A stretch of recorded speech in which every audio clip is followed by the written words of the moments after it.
గాని బాగుపడదు.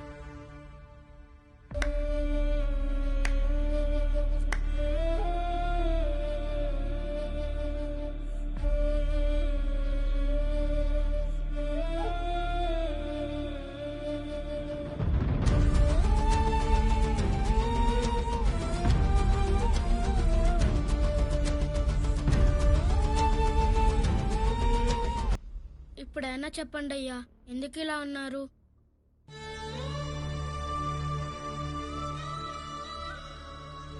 ఓడిపోయానురా.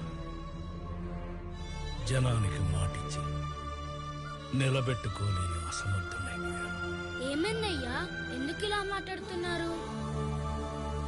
అధికారంలోకి రాగానే ఏమైనా చేయగలం అనుకునే రాజకీయ నాయకుల్ని మార్చాలరా. అది ఎప్పుడైతే జరుగుద్దో అప్పుడే ఈ సమాజం బాగుపడుతుంది.